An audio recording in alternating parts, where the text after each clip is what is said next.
Hola, hola, buenos días. Vamos ahora a iniciar un nuevo tema, el tema de esta semana, que es el tema de la inducción magnética. Pueden ver ustedes aquí en la portada, eh, nos dice un campo magnético en movimiento produce electricidad. Sí, esto ya lo hemos discutido. Si un campo magnético se mueve, este produce electricidad. Este es el fenómeno de la inducción eléctrica que vamos a presentar esta semana en dos leyes, la ley de Faraday y la ley de Lenz. Entonces, este es como el resumen de esta semana.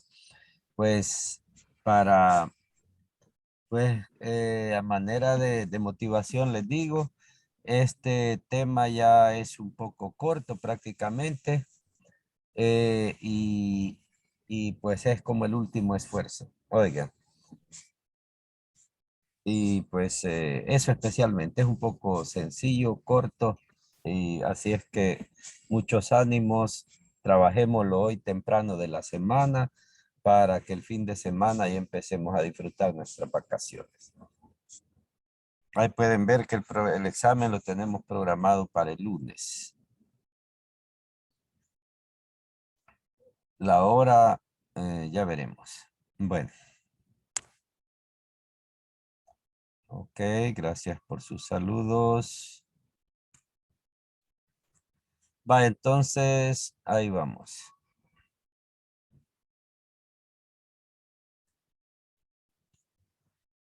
Para como deducir este fenómeno, quisiera que veamos eso que tenemos ahí, pero quiero quitar esta barra primero, porque nos está estorbando.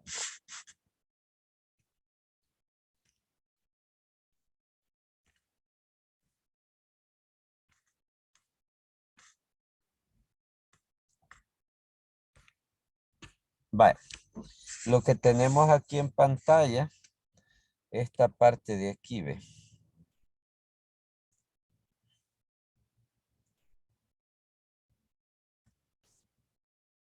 Esto es como una letra U, digamos, metálica. Son unos rieles metálicos. Es una U, digamos. Ahí pueden ver la forma. Una varilla doblada en forma de U. Luego impregnamos el espacio.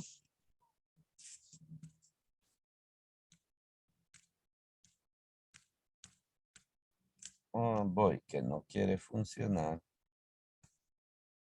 Impregnamos el espacio con un campo magnético. Por la notación de las crucitas, se ve que ese campo magnético es entrante y tiene una magnitud B mayúscula. Y se puede ver, es el vector B, que campo magnético B que está entrando en la pantalla. ¿Ok?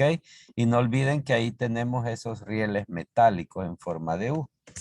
Luego, ponemos sobre los rieles una varilla que he puesto ahí en ese color un poco suave de amarillo.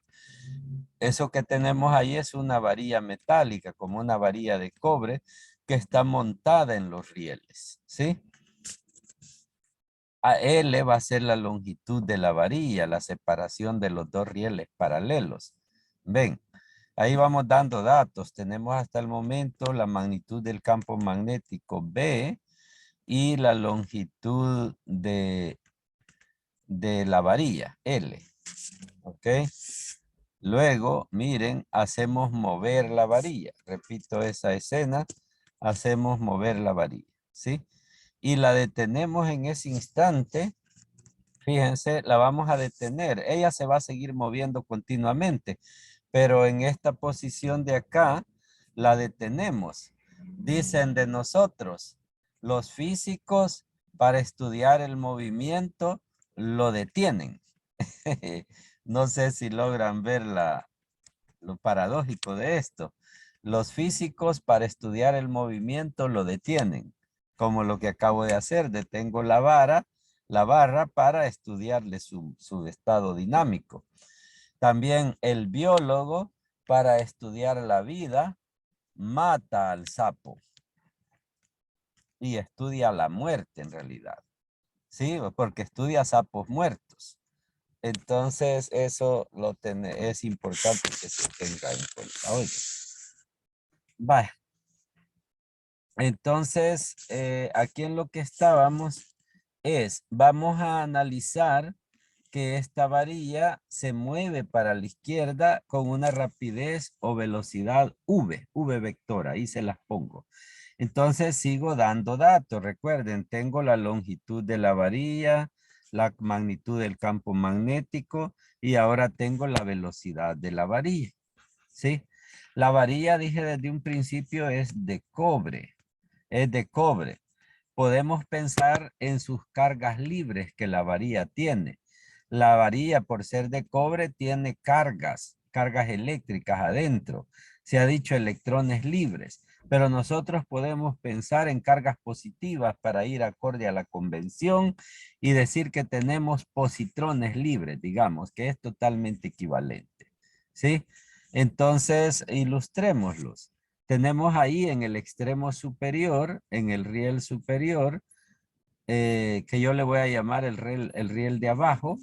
En el riel inferior, mejor dicho, tenemos una carga eléctrica. Ahí la pueden ver ilustrada ustedes, la carga eléctrica, un positrón, digamos. Esa va a ser una carga Q, así. Ese va a ser su valor. Oiga, ya lo voy a anotar por ahí. Entonces, ¿qué pasó? ¿Qué es ese vector que acabo de dibujar ahí? Bueno, en primer lugar, comprendan que esta carga eléctrica que tengo acá, ilustrándola acá, está dotada de una velocidad para acá, entonces puede a esta carga eléctrica perfectamente asociarse un vector, o sea, una magnetocarga, ¿verdad que sí? A esta carga eléctrica se le puede asociar ese vector magnetocarga que iría hacia la derecha. Entonces, como yo tengo una magnetocarga aquí hacia la derecha y tengo también un campo magnético entrante, entonces puedo hacer el producto cruz. B chiquita, cruz B grandota, y me sale, si ustedes hacen el producto cruz, esa fuerza hacia abajo, F. Pueden ver ahí, ¿verdad? ¿Sí? Como tiene una magnetocarga, como se va moviendo la varilla con todo y sus positrones, ese positrón tiene una velocidad hacia la izquierda, una magnetocarga hacia la izquierda y cruz B, que es el campo, nos produce una fuerza hacia abajo. Quiere decir que ese positrón que se mueve, que tiene libertad de movimiento dentro de la varilla, fíjense, ese positrón, como es un metal, es un conductor. Él tiene libertad de movimiento dentro de la varilla. Entonces, al verse sometido por esa fuerza, pues obviamente, miren lo que va a pasar, ¿verdad? Repitiendo, el positrón se va a ver arrastrado a lo largo de la varilla y va a pasar del riel inferior, va a pasar hacia el riel superior.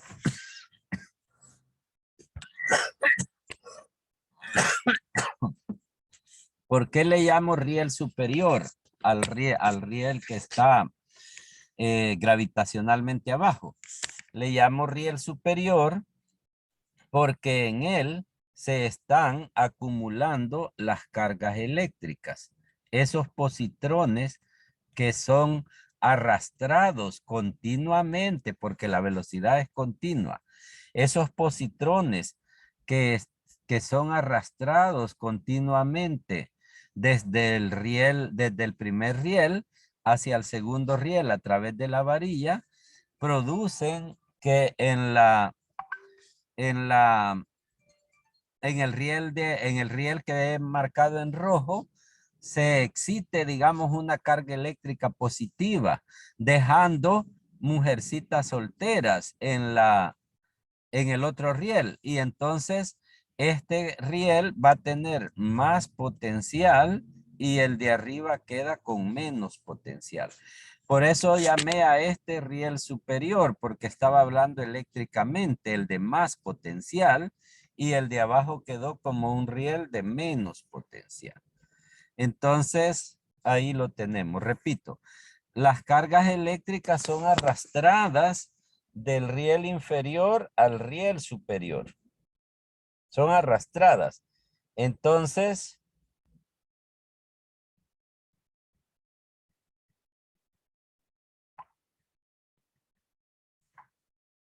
entonces se acumulan. ¿Vieron ahí que se acumulan en este riel de abajo, ¿verdad? Vale. Luego vamos a analizar un poco las matemáticas. La fuerza va a ser igual a la magnetocarga cruzada con el vector. O sea, QB, que es la magnetocarga, y el vector B. ¿Sí? Son los datos que tenemos. Recuerden, la Q no la di. Lo que di es la velocidad. La velocidad sí la di. Entonces, sería QB cruz B. Esa Q está un poquito de intrusa de momento porque esa no la he dado en los datos. En los datos di L, B, di también V y la Q no la di. La Q solo la mencioné así, pero no es un dato. Ok, entonces la fuerza sería QB cruz B. O su magnitud que me interesa sería QB, B, seno de 90. El seno de 90 es 1. QVB. Así sería la magnitud de la fuerza, la carga del positrón, la velocidad de la varilla, la magnitud del campo entrante. La L no aparece, miren, ¿sí? Pero ¿qué hago ahora? Voy a calcular el trabajo que hizo, digamos que soy yo quien está moviendo a esta varilla, digamos que soy yo quien mueve a la varilla. Es mi mano quien está moviendo a la varilla. Entonces el trabajo que yo hice en arrastrar a esa carga va a ser igual a la fuerza de arrastre que la carga sufría por el desplazamiento. En este caso, la fuerza F, cuya magnitud tenemos por aquí, el desplazamiento fue L, el largo de la varilla, y se va utilizando, y tanto el vector fuerza como el vector desplazamiento eran a 0 grados. Entonces coseno de 0 grados es 1. Y entonces tenemos que el trabajo hecho en arrastrar la carga es igual a F por L. Pero recordemos que F es QVB, esto que está aquí. Entonces sustituimos QVB por L. Ese es el trabajo hecho en arrastrar a ese positrón. Vaya, fíjense, ese es el trabajo hecho en arrastrar ese positrón. Yo les dije que el positrón aquí tenía menos potencial y aquí tenía más potencial. O sea que aquí hay una diferencia de potencial que puedo llamar FEM. Puedo llamar FEM porque lo que estoy haciendo es excitando cargas en el riel superior y las saco desde el riel inferior, eléctricamente hablando. Entonces ahí hay un voltaje, una diferencia de potencial, esa FEM, la diferencia de potencial que hay entre los dos rieles. Eso, esa FEM que hay entre los dos rieles, el delta V, ¿sí? Entonces, si yo la quiero calcular, puedo basarme en este principio de conservación de la energía, que el cambio de energía que el positrón sufrió es igual al trabajo que sobre él se efectuó. Repito, el cambio de energía que el positrón sufrió es igual al trabajo que sobre él se realizó. Ustedes estarán acostumbrados a ver esa fórmula en el opposite, que sería que cambio de energía es igual a menos el trabajo. Así ve, a menos el trabajo. Pero este trabajo aquí se refiere al trabajo que hizo el positrón mismo. Y en este caso W es el trabajo que yo hice sobre el positrón, que son de signo contrario. Por eso es que dejo W positivo. Entonces, delta V, que es lo que queríamos calcular acá, la diferencia de potencial o la FEM, va a ser igual al cambio de energía entre la carga del positrón. Cambio de energía que el positrón experimentó entre la carga del positrón. ¿Sí? Entonces hacemos la sustitución, pues el cambio de energía, el trabajo lo tenemos acá, que es el mismo cambio de energía. Entre Q, miren aquí lo único que queda es como eliminar esas Q. Y nos queda que la FEM, la diferencia de potencial entre el riel inferior y el riel superior, eléctricamente hablando, es igual a VBL, VBL. Y eso ya es como la fórmula. Para esta configuración de estos rieles resulta que la FEM es igual a la velocidad de la varilla, la intensidad del campo magnético y la longitud de la varilla. Así se hizo la deducción. Miren, este es un ejercicio. Y lo que es maravilloso, espero no perdáis vuestra capacidad de asombro, no la hayáis perdido del todo y la vayáis desarrollando. Uno hay que asombrarse ante las cosas maravillosas. Porque lo común, yo una vez alguien hizo una tremenda declaración en público, pero algo que todos debimos caer postrados ante semejantes palabras y nadie se mosqueaba. Es porque uno pierde la capacidad de asombro. Oigan, entonces, recuerden cuando éramos niños, nos tirábamos en el jardín debajo de las plantitas que para nosotros eran arbustos prácticamente, a observar cómo las hormiguitas hacían sus operaciones y nos asombrábamos, pues, o sea, nos identificábamos ahí con todos esos procesos. Ahora pasan por el jardín, pisan y nada que ver, ni siquiera se fijan que hay hormigas ahí. Así estamos ahora, hemos perdido nuestra capacidad de asombro, que hay que recuperarla, oigan, esa viveza, como andar alerta a lo que viene, a lo que va a suceder, así cada instante, vivir el momento, de eso se trata. No sé si hay alguna consulta hasta el momento.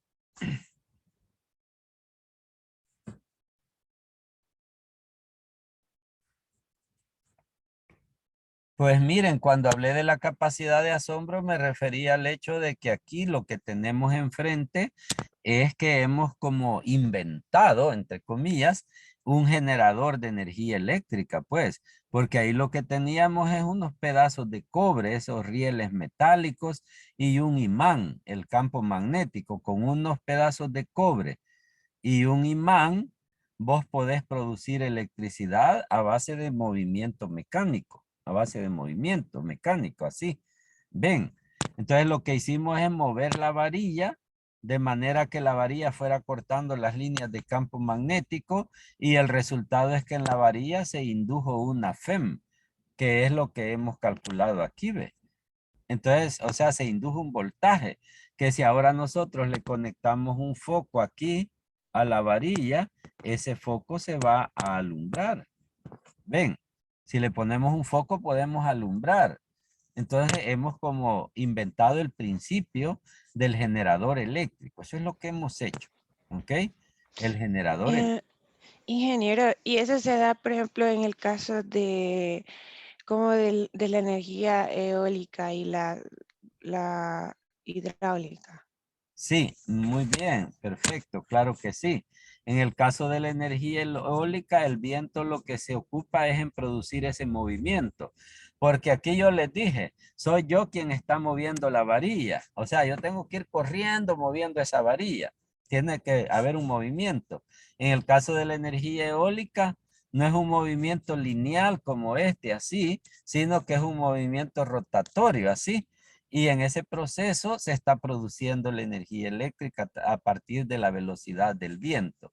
Algo similar naturalmente sucede en la energía que se produce a partir del agua. Ujú.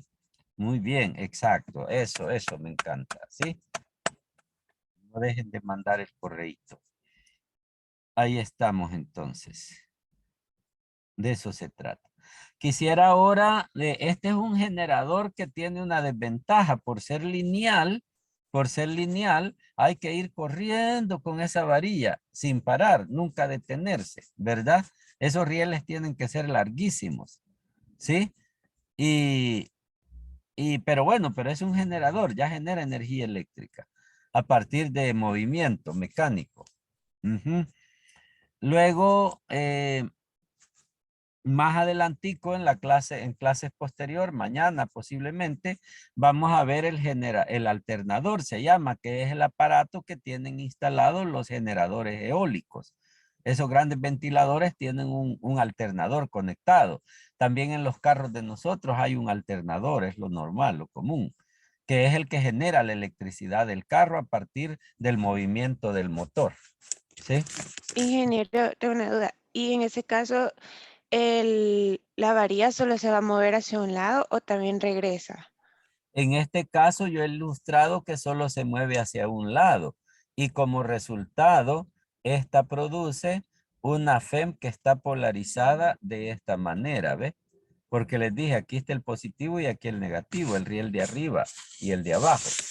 Pero si el niño viene, digamos, y se trae la varilla de regreso porque se le terminó la carrera, digamos, el espacio para correr, él se puede venir de regreso.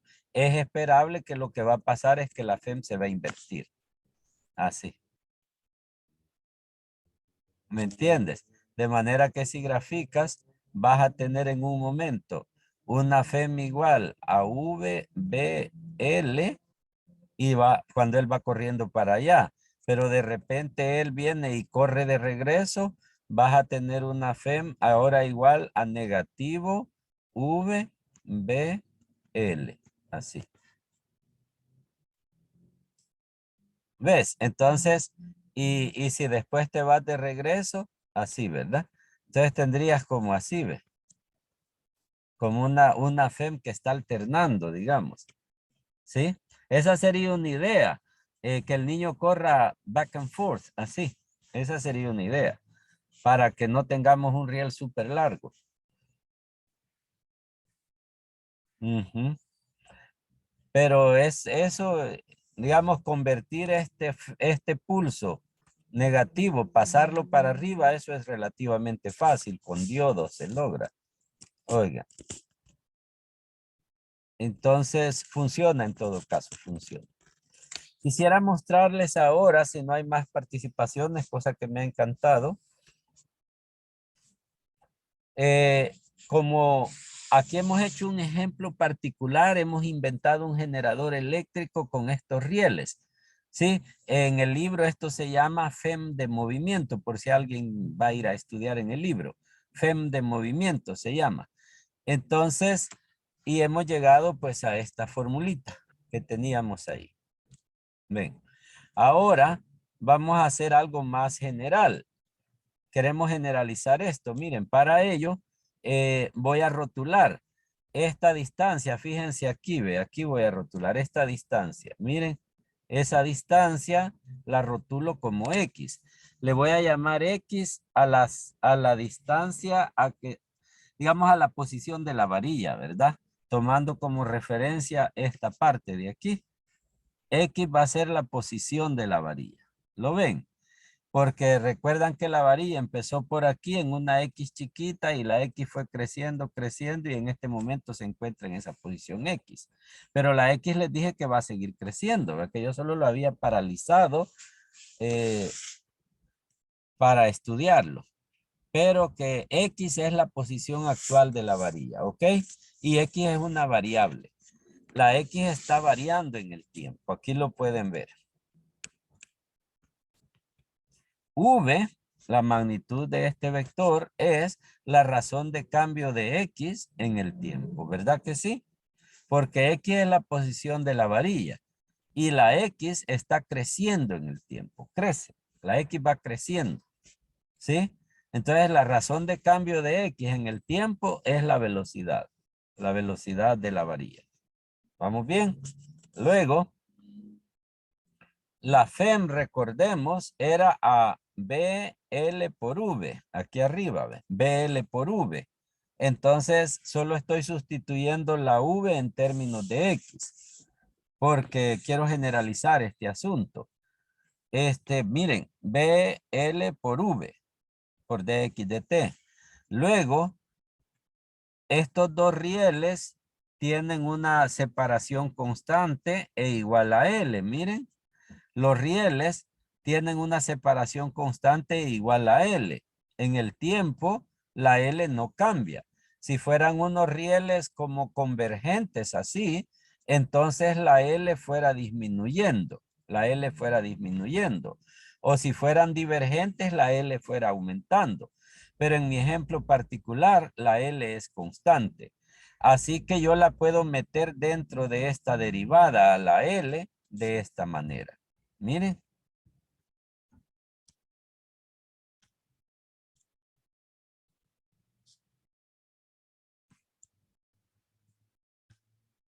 Ahí va.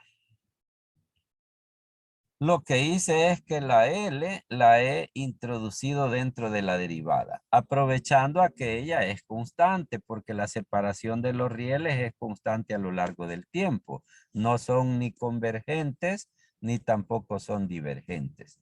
Entonces, por eso la L la puedo meter. ¿Y para qué la metí? ¿Qué obtuve al introducir la L dentro de la derivada? ¿Quién me dice?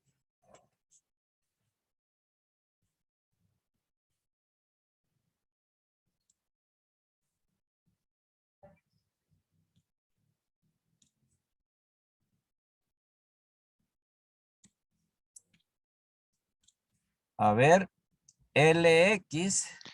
El área en que... Sí, esta área sería el área, correcto, ¿sí? Y fíjense que yo escogí en este ejemplo un campo magnético uniforme. En todo este espacio que tenemos acá, el campo magnético es uniforme. Así lo escogí. Pudo no serlo, pero dado que es uniforme, el campo magnético tampoco cambia en el tiempo y puedo también introducirlo.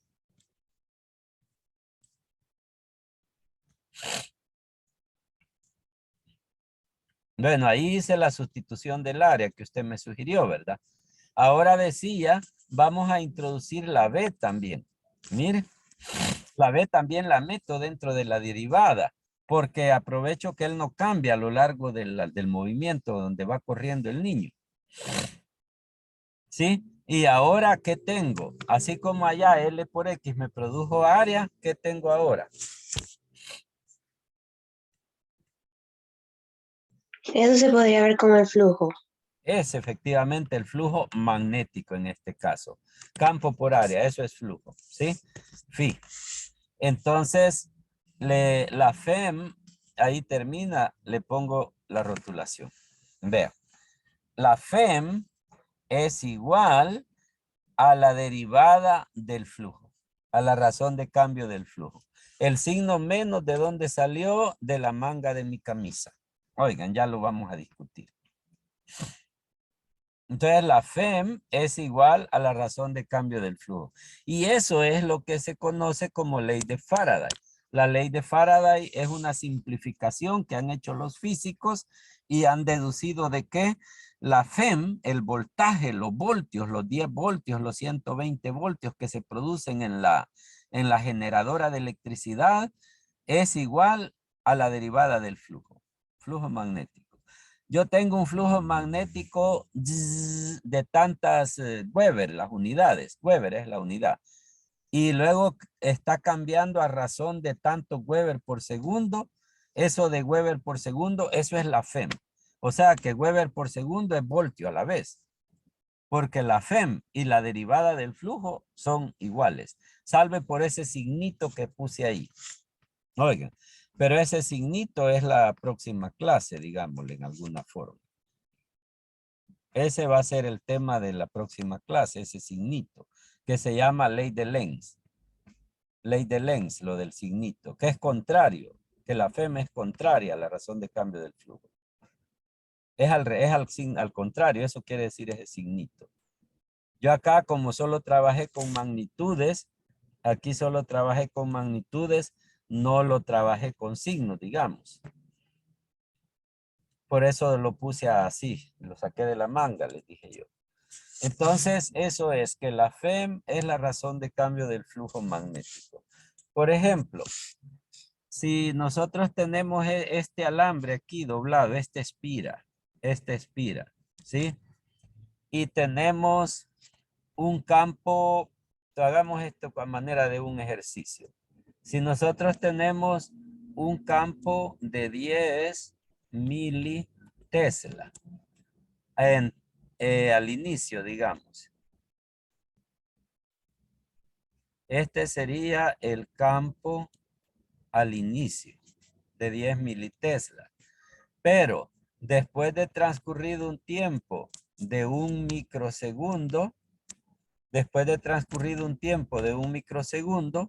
encontramos que el campo se hace cero. ¿Sí? Entonces, podríamos encontrar la FEM media. La FEM media, como el promedio. Porque allí hubo yo les dije, FEM es de phi de t, así en magnitud. Pero yo puedo hacer como un promedio con un delta phi entre delta t. Así. Lo puedo aproximar a delta phi entre t.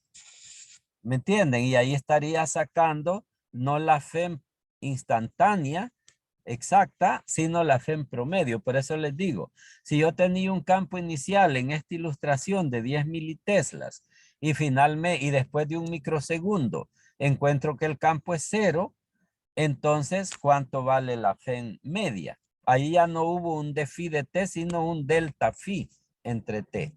Por eso es que les hablo del promedio, porque hubo un delta. Lo pasé a delta, ¿verdad? Entonces, ese es el ejercicio. El radio de tomemos el radio de la espira aquí. El radio de esa espira sea el radio de 10 centímetros. El radio de la espira, el grande acá, el radio de esta espira de 10 centímetros, ¿sí? Entonces, veamos. Tendríamos el área, ¿me puede ayudar alguien por ahí de irme haciendo los cálculos? ¿Cuánto es el área del círculo? El radio es 10 centímetros.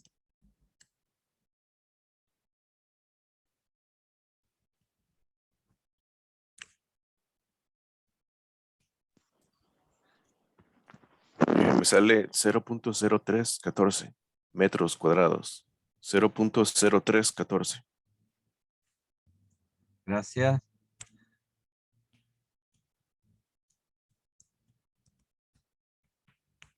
Ok, todo va a ir en unidades SI entonces. Va. El flujo, va a haber un flujo inicial y luego va a haber un flujo final. El flujo final va a ser 0. ¿Y el flujo inicial cuánto era?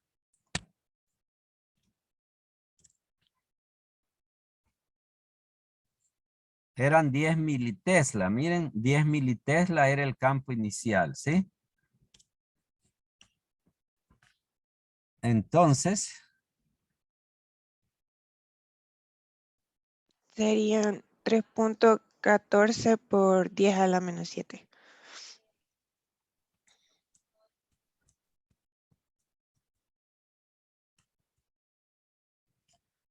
serían Tesla metro cuadrado, ¿verdad?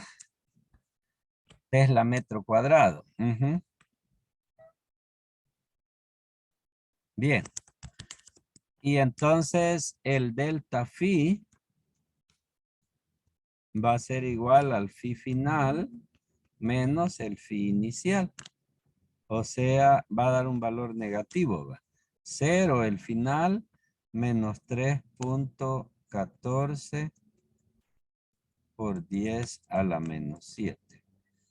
¿Verdad? Entonces, el delta phi da igual a negativo 3.14 por 10 a la menos 7 Tesla metro cuadrado. Eso es el delta phi. Ajá. El delta phi. Luego, la FEM sería igual al negativo del delta phi. Lo voy a poner así.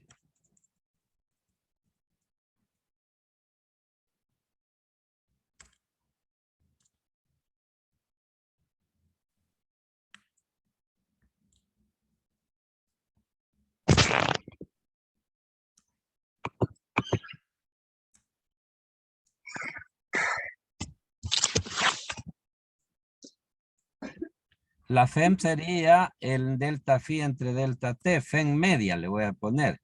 Porque ya no es d phi de t, sino que delta phi entre t. Esto sería igual a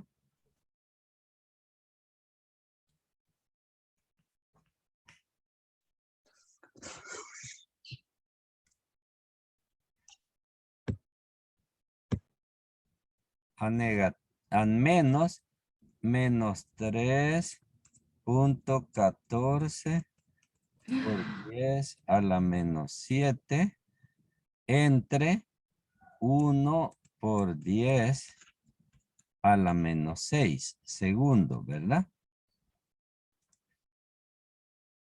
Aquí eran Tesla, metro,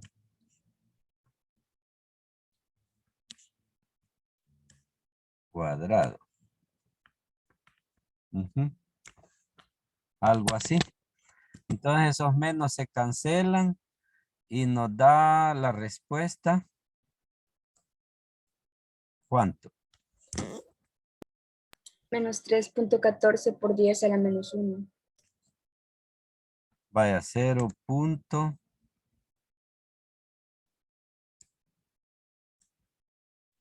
Así ven. Y eso tienen que ser voltios. Así quedaría. 0.314 voltios son porque es FEM. La FEM media entonces fue de 0.31 voltios. La FEM media fue de 0.31 voltios, ¿sí? Porque en nuestro ejercicio el flujo, digamos, teníamos este campo magnético aquí y se apagó.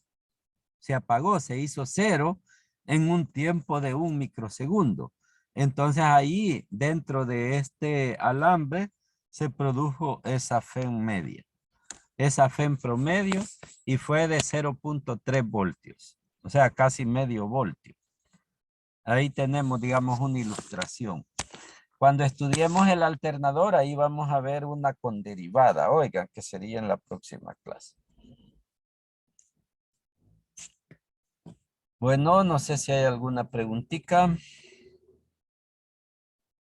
¿Y sería con el negativo o solo quedaría así como en valor absoluto? Fíjese que es bien común que ocupemos el valor absoluto. Es bien común que ocupemos el valor absoluto. Porque si yo te digo la FEM ahí es positiva o negativa. Digamos, tenemos una batería. Tenés una batería con su chichita aquí. Entonces, la FEM es de 1.5 voltios en este sentido. 1.5 voltios en este sentido. Entonces, ¿cuánto es el voltaje de esa batería? Por ejemplo, si yo te pregunto, ¿cuál es el voltaje de la batería de tu teléfono? Son de 5 voltios. Y me puedes decir menos 5 voltios. Bueno, son 5 voltios. Así como que lo más común es hablar del valor absoluto. Se puede hablar de un voltaje negativo si pones las puntas del medidor al revés. Que aquí pones la punta roja y acá pones la punta azul. Si pones las puntas del medidor al revés, entonces te va a dar un voltaje negativo, pues, porque sería un voltaje en este sentido, digamos. Este voltaje aquí sería de negativo 1.5 voltios. Y este voltaje aquí, como lo tenemos correctamente, es de positivo 1.5 voltios. Entonces lo del signo menos es bien común que solo te interese el valor absoluto. Sin embargo, para evitar ambigüedades, yo en un examen soy bien explícito. Oigan, y les voy a decir el voltaje medido así y así. ¿Me entienden? Y ahí ustedes van a ver de que si necesitan o no el signo. Tenga cuidado cuando se les dice la magnitud, porque cuando se les dice la magnitud, aunque dé negativa la respuesta, tienen que ponerla positiva, oiga. ¿Algo más?